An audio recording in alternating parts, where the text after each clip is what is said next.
Guys, today we will learn UE registration process in LTE by analyzing UE logs. I will go through all the messages that are exchanged between UE and network and discuss all the important information elements present in these messages. I have eNodeB logs also with me. I will show how UE messages look like at eNodeB.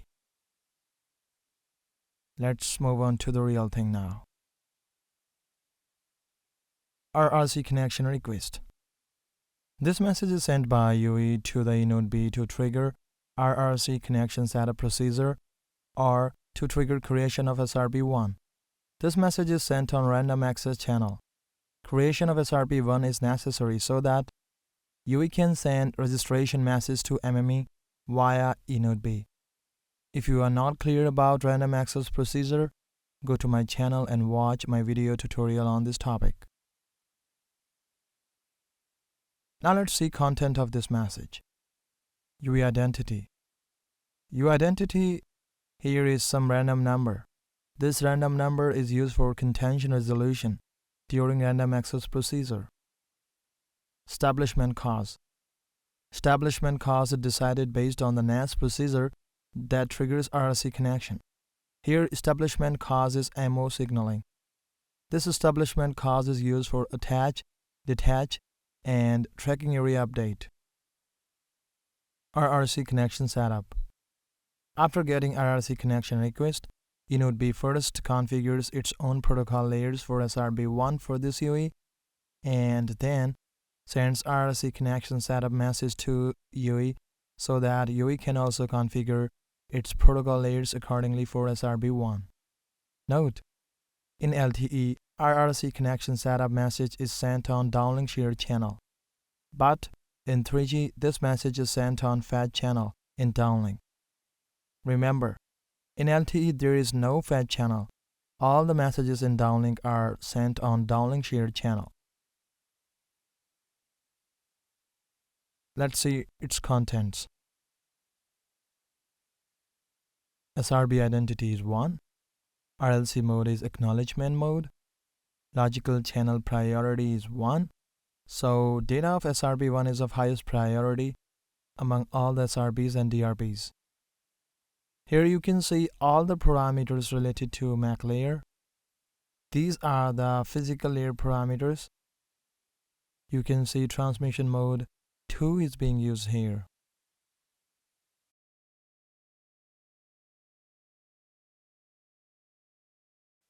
RRC connection setup complete.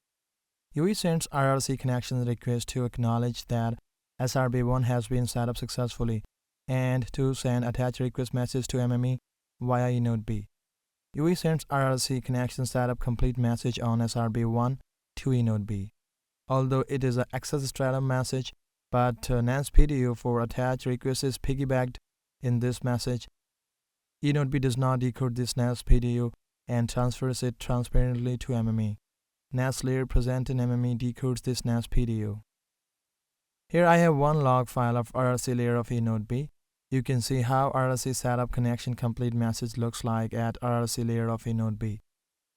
Dump that you are seeing here is NAS PDU having attach request message.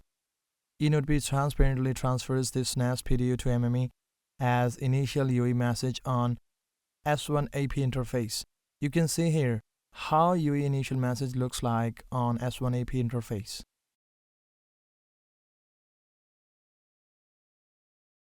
Let's now analyze decoded NAS PDU in UE logs. You can see both attach request and PDN connectivity request are piggybacked in RRC connection complete message. UE can send attach request without including PDN connectivity request if it does not want to use data services at this moment. UE can send PDN connectivity requests independently also, whenever it wants to connect to some PDN network.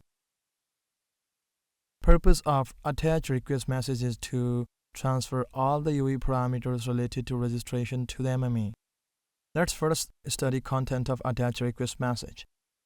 Attach type is combined EPS and MC attach. EPS refers to PS services and MC refers to CS services such as voice call. So this UE wants to avail both PS and CS services. Mobile identity is GUTI. It is UE's old GUTI. GUTI means Globally Unique Temporary ID. GUTI basically consists of two parts.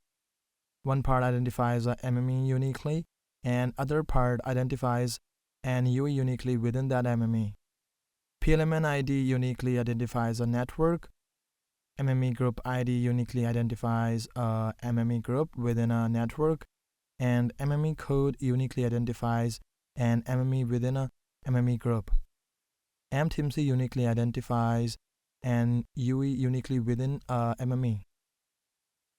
These are UE's network capabilities, such as security algorithms supported by UE, UE's last tracking area and location area. Tracking area is used for PS paging, and location area is used for CS paging. All remaining parameters are quite easy to understand, so I will skip them.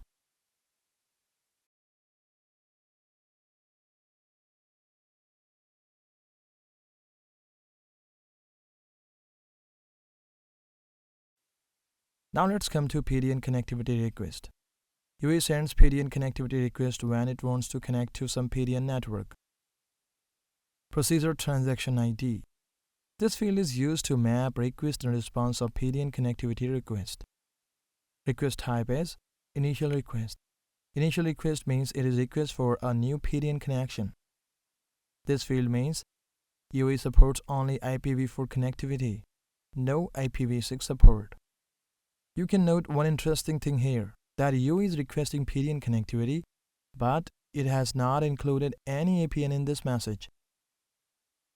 APN is used to identify some PDN network uniquely. The reason is, when UE wants to transfer this information in secure manner, it sets ESM transfer flag as 1 in this message.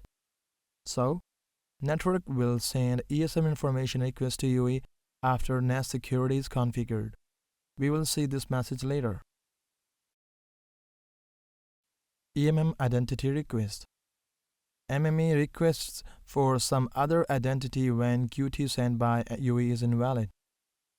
As MME code is part of GUTI, so GUTI could become invalid when current MME is different from previous MME.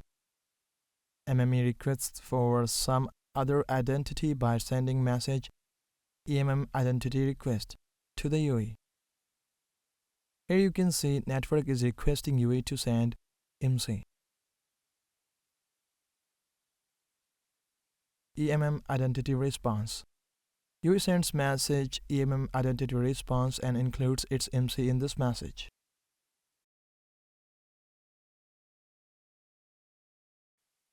Authentication request. Before taking any action for received attached request, MME triggers authentication process. Purpose of authentication is to check whether UE and network are legitimate or not.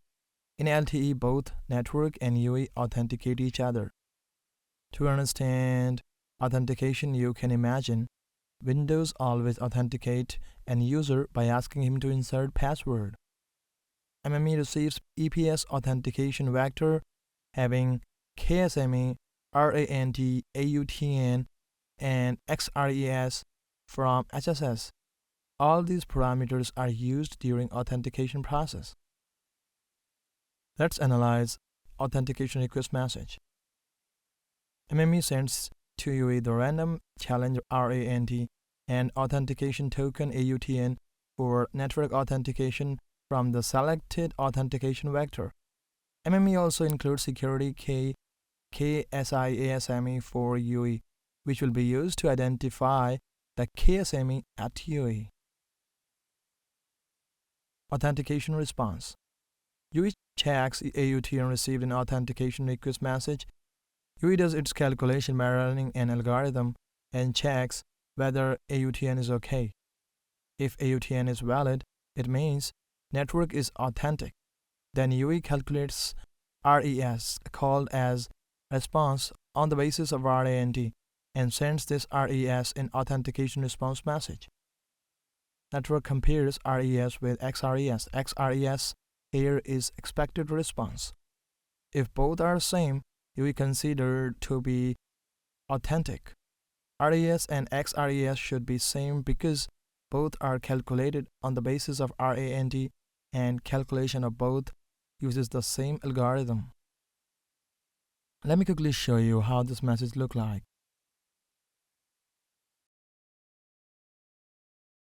I will make a separate video on security in which I will tell how all the values such as AUT and RAND are calculated.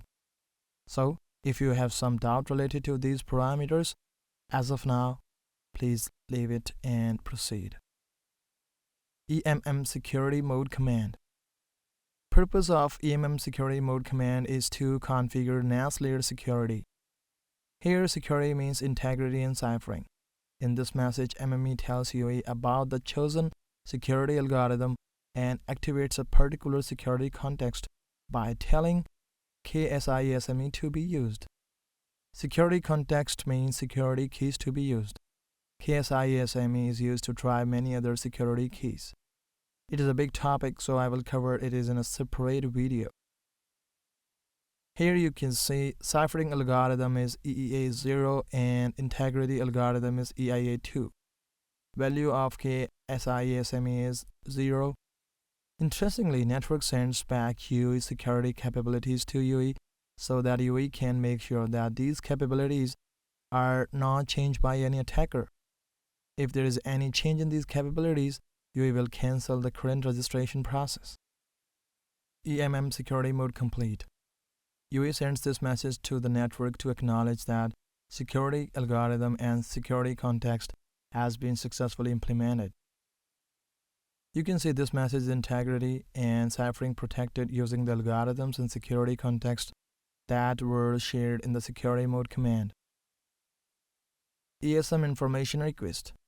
Network will send this message only when the NAS security context has been set up and ESM information transfer flag has been set up to 1 in the PDN connectivity request message by UE. This message is used by network to retrieve ESM information such as APN, protocol configuration options, etc. ESM Information Response. In this message, UE sends ESM information such as APN, protocol configuration options to MME. Here you can see APN is CMNAT. UE Capability Inquiry. Before assigning resources to the UE, network should know what are the UE capabilities so that network can assign resources accordingly. Normally, eNodeB receives UE capabilities from MME, but when MME does not have UE capabilities, eNodeB has to trigger this process to get all the UE capabilities. eNodeB further sends these capabilities to MME so that MME can store these capabilities and send them to eNodeB whenever needed.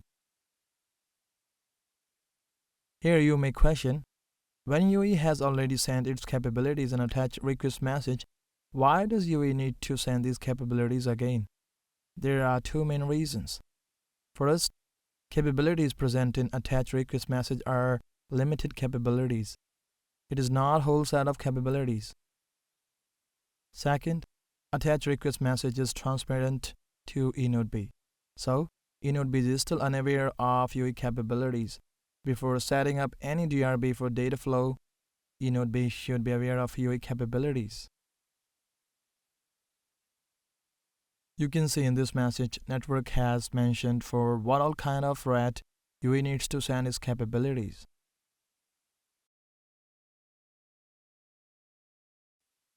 In this message, UE sends all its capabilities requested by network. Here you can see UE has sent container for each thread having UE's capabilities.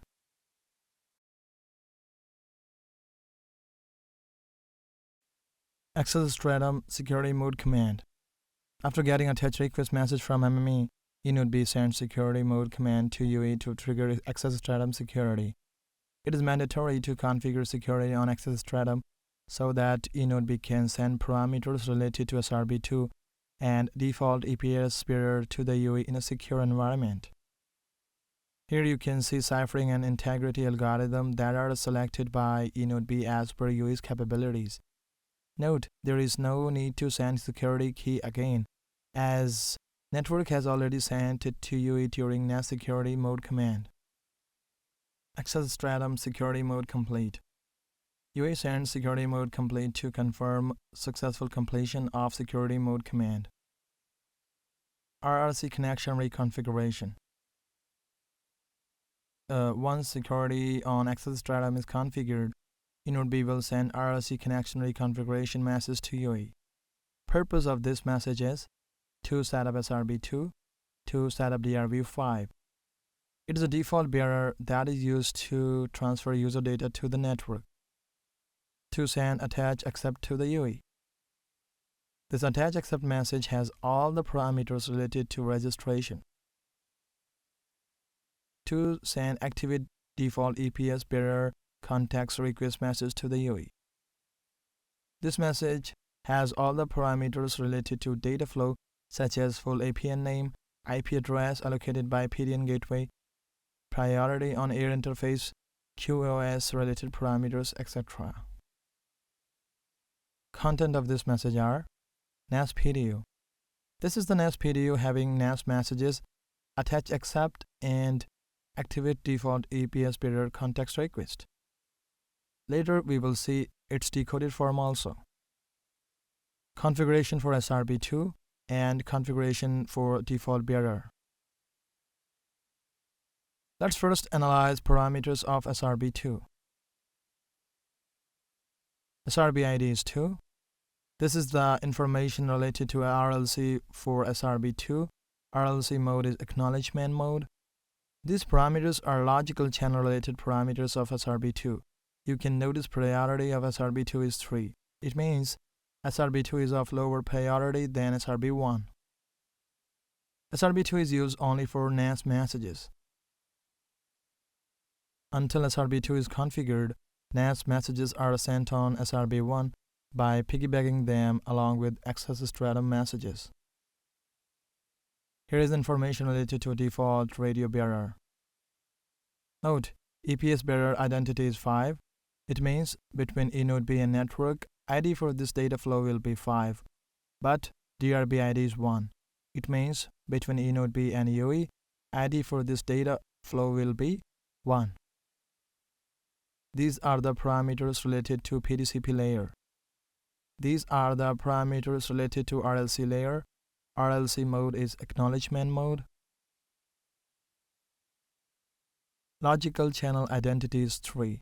Logical channel ID 1 and 2 are reserved for SRB1 and SRB2. You can see logical channel priority is 12, which is much lower than the priorities of SRB1 and SRB2. These are the MAC layer parameters for DRB. These are physical layer parameters for DRB. Let's now see decoded NAS PDU to study NAS messages. First is attach accept message. Attach result is combine EPS and MC attach. It means UE is attached for both CS and PS domain. Timer 3412 is used by UE for periodic tracking area update. Tracking area code of the area in which UE is currently present. Here is the newly allocated GUT. If you compare this GUT with the GUT that UE sent in attach request, you can see that this MME is different from previous one. Here, network is telling what all features are supported by the network. Location area identity is used for CS services such as CS paging. Now let's analyze activate default EPS bearer context request message. Here is the procedure transaction ID. You remember, same transaction ID was used while sending PDN connectivity request. QCI is 9. QCI means quality of service class identifier. So default bearer QCI is always 9. For QCI 9, resource type is non-GBR and priority is 9. APN uniquely identifies a PDN network. Here is the IP address allocated by PDN gateway to the UE.